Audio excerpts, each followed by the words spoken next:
Every month, GameRanks has a whole bunch of brand new games coming straight to you from developers and publishers wanting your cash. These are the ones we think people are going to be talking about this month, so without any further ado, let's get into it. Hi folks, I'm Falcon, and today on GameRanks, the top 10 new games of November 2024. Starting off with number 10, it's Slitterhead. So the aim of this one is to be a blend of survival horror and action that Boca Game Studio hopes to push boundaries with.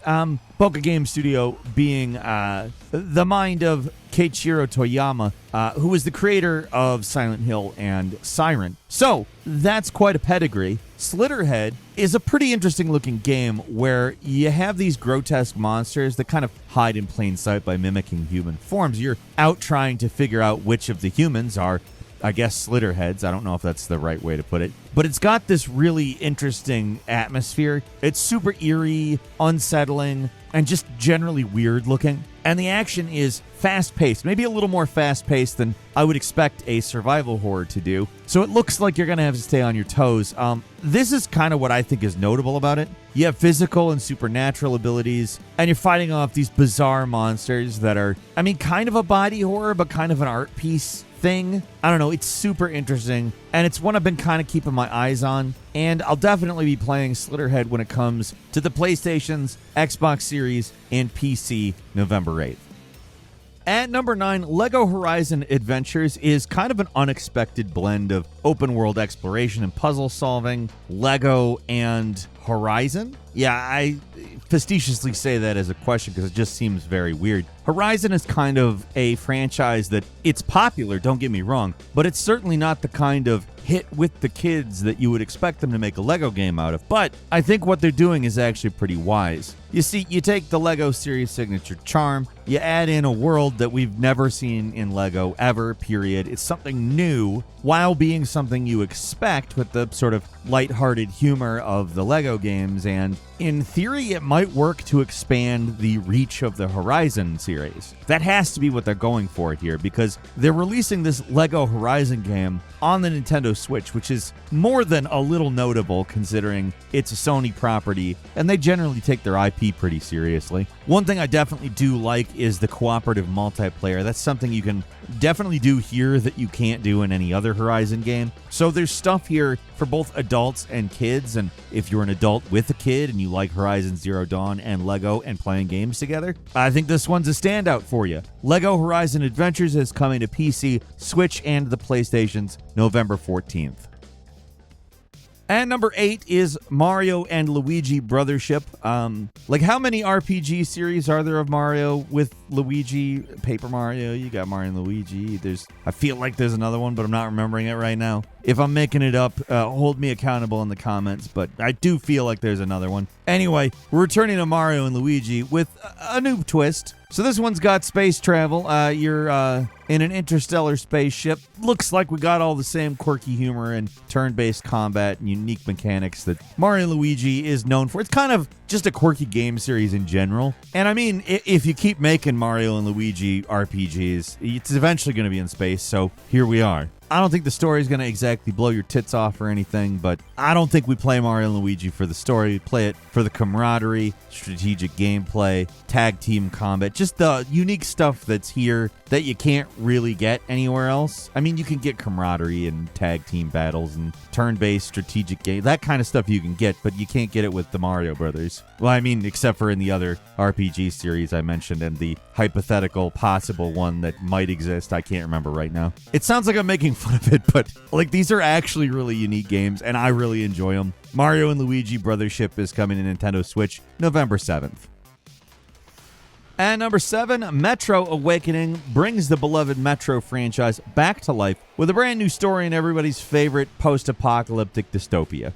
Well, maybe not everybody's favorite, but, you know, Metro fans' favorite. Awakening continues the series' tradition of survival mechanics, limited resources, intense combat, a gripping storyline, but we are going to see more open-world elements this time around. We've got lots of new above-ground and below-ground locations. The developers claim that the enemy encounters are going to be more challenging and tactical with enhanced AI. Let's just assume that means combat's going to be better, which I like to hear. Metro's just a cool series, and I'm excited to play another one. It's hard for me to say, anything other than that. Yeah, more Metro. Exactly. Thanks. Metro Awakening is coming to PC November 7th. At number 6, Towers of Aghasba is an open-world fantasy adventure game that, you find your normal exploration stuff. That's here. But in the mystical world of Aghasba, you're also doing some building. In fact, you're tasked with the ever so difficult proposition of rebuilding an entire civilization on a big old vibrant island. This is a cool idea because you don't usually get open world fantasy adventures that are creative. And I don't mean like, open world fantasy adventure games sure are uncreative, unoriginal slop. That's not what I mean. I mean, like, you, the player, have creative faculties within the game world. In fact, the thing that this reminds me of most is Dark Cloud. It's an old PS2 game. I'm not sure if anybody who's watching these videos remembers that one, but it's a really cool game. And obviously, there's a lot more of the modern conventions here. In some ways, it looks a little bit like a survival game, but I haven't really noticed anything official calling it a survival game. It kind of looks a little more involved in the cultivation of life and building. I don't know. It looks like something different to me, and if it is anything like Dark Cloud, I am absolutely there for this game. Towers of Aghasba is coming to PC and PS5 sometime during November, and it is going to be in early access, so the road ahead is as interesting as what's landing. I'll be playing it. Moving on to number 5, Mirthwood is a role-playing game that gives us some life simulation, some adventure, and, of course, a medieval fantasy setting. This one does give me a little bit more of the vibe of a traditional survival game, but I want to give extra points on the life sim elements of it. You got a lot of choice going on in this game. It does have a main quest line. You can go ahead and blaze through the world and save it or whatever you end up doing. Or you can just farm, trade, build a community, and live a quiet life. This game is crazy detail. Look at this. The lush forest, the tranquil-looking villages, the scary dungeons. They're very cool looking. There's a lot of depth here. Now, you don't just get life simulation. I probably will not be just farming and trading and community, but I'm probably going to do the main quest line personally. And you got combat and exploration for that. This is a game where we really haven't seen this kind of claim as though it's like novel for quite a while, but they talked about how the NPCs kind of have their own lives and schedules and even stories to discover, which sounds very familiar to certain systems in Bethesda games. This is probably a pretty unique-ass game. Mirthwood's coming to PC on November 6th. I'm going to check it out. I hope it's what it sounds like it is. And at number 4, Microsoft Flight Simulator 2024 continues to allow you to fly all over the place. Obviously, you can boil this game down to that. That's a very simple way of putting it. It is stunning in terms of visual fidelity, and the fact that they accurately map out the entire world is frickin' crazy, even though some of it is maybe not the highest resolution. It's gleaned from Google Maps. The stuff that they've spent time modeling is breathtaking, though. This iteration, see, I can say the word. I've seen you complaining about my pronunciation on that too. I like saying iteration better, but I see you, I hear you, and I understand that I'm making things for you. So I'm not going to say Yuffie correctly ever. It's not Yuffie, it's Yuffie, and it's not Mako, it's Mako. But I'll compromise on iteration.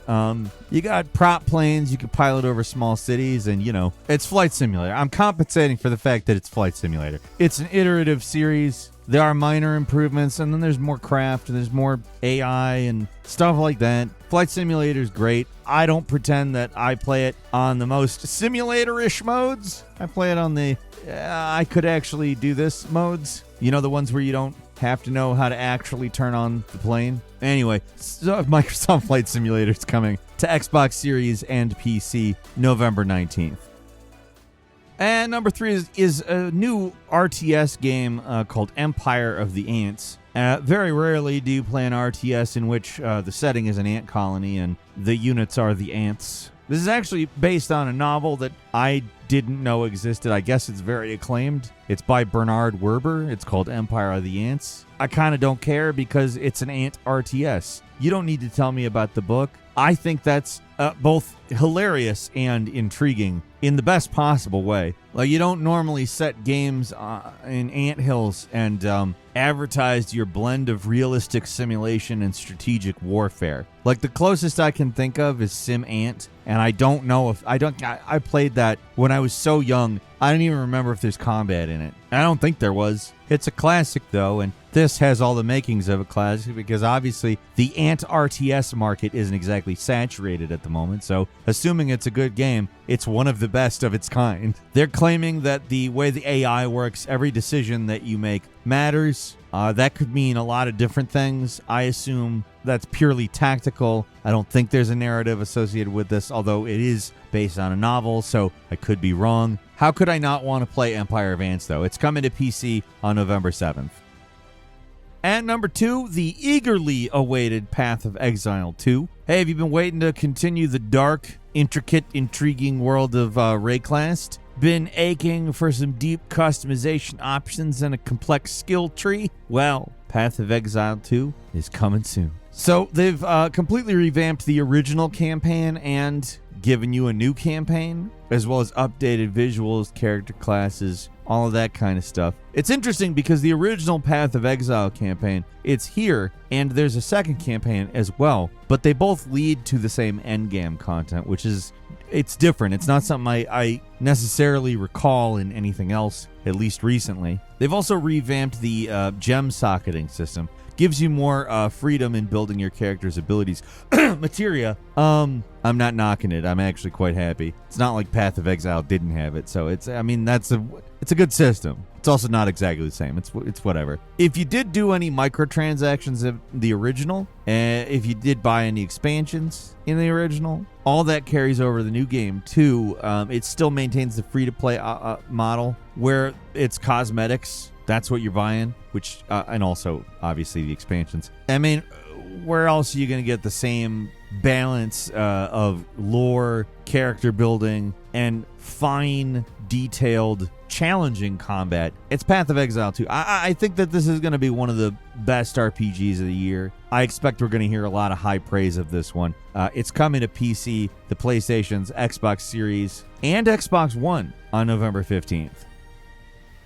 And finally, at number 1 is S.T.A.L.K.E.R 2 Heart of Chernobyl. Hey, remember the old S.T.A.L.K.E.R? It's been a while. And now we get the survival horror, we get the storytelling, we get the super atmospheric Chernobyl exclusion zone as an open world. You're a scavenger navigating this post-apocalyptic, very radioactive place. You're kind of getting all of the original S.T.A.L.K.E.R goodness, but they've really upgraded the visuals with the Unreal Engine 5. We got weather systems, we got day-night cycles, really detailed environment. Like, this is a very pretty version of the Chernobyl exclusion zone. Not nice looking, but you know what I mean by pretty here. They're claiming to have a big AI upgrade in terms of your enemies and NPCs so that your combat is a lot more unpredictable. Honestly, I don't care if it is or isn't. I'm kind of just here for more S.T.A.L.K.E.R, which S.T.A.L.K.E.R 2 Heart of Chernobyl is coming to PC and Xbox Series November 20th.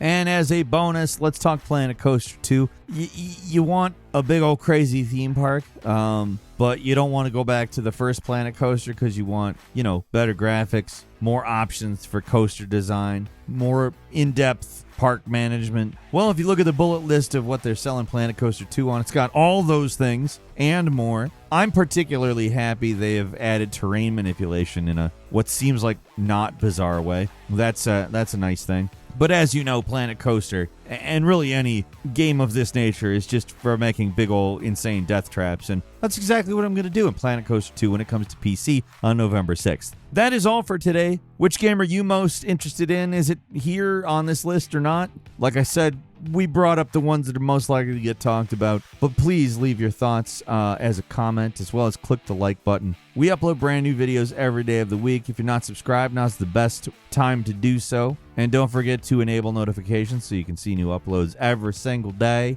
And we thank you very much for watching this video. I'm Falcon. You can follow me on Twitter at Falcon the Hero. We'll see you next time right here on Game Ranks.